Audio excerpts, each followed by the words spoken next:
Kent Hovind is in prison. The charge, tax evasion. Paraphrasing Mr. Hovind, my money belongs to God, not the government. Amusing, considering he was the one spending it. I've met plenty of Christians and Muslims who say they don't pay taxes for this same reason. I'm related to one of them. Christians and Muslims, believe it or not, both revere the Bible. From their Bibles, they've somehow come away with the impression that it is wrong to, and against their God's will, to pay taxes to the government. I ask a single one of them to show me in the Bible where God directs them not to pay taxes. They shoot back, show me a place in the Bible where it says to pay taxes. Matthew 22:21. Render unto Caesar the things which are Caesar's, and unto God the things that are God's. God came second.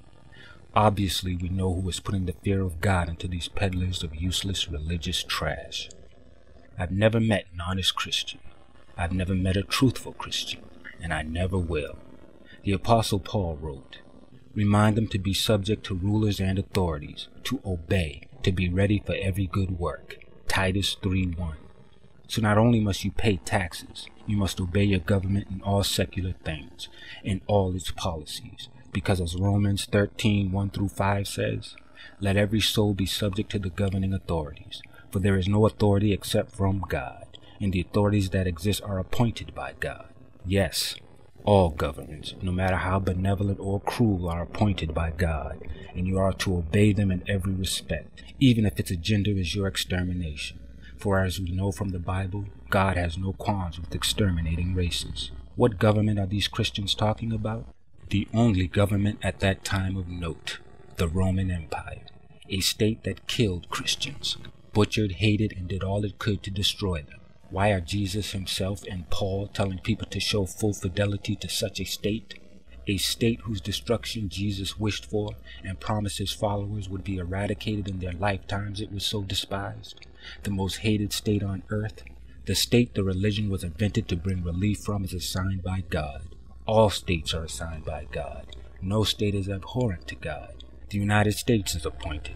Communist China is appointed. Nazi Germany was appointed. Their leaders are all ordained by the same God. Their policies, laws, dictates, and mandates are all anointed by God. Romans 13:1-5. Therefore, whoever resists the authority resists the ordinance of God, and those who resist will bring judgment on themselves. For rulers are not a terror to good works, but to evil. You cannot argue a law that states Christians must pay 3 times the tax as other citizens, as you could not argue a law that fed Christians to lions. There it is. Jesus and Paul telling you to respect, love, and abide a state the dogma they represent was specifically invented to relieve.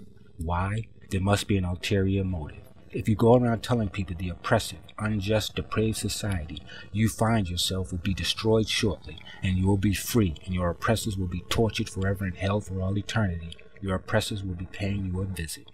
These fabricators of the story of Jesus were simple conmen, living fat and free off the misery of the people as the clergy and religious leaders always have. Being a religious leader has always paid well and afforded a free meal every day. Today, as in ancient times, it was the best way to make a living. To avoid having all they lied and cheated for taken away, what better way to stave off your demise when they came knocking at your door than to show them these passages? Lazy, cowardly conmen, still bilking gullible fools out of their hard-earned cash millennia after their deaths.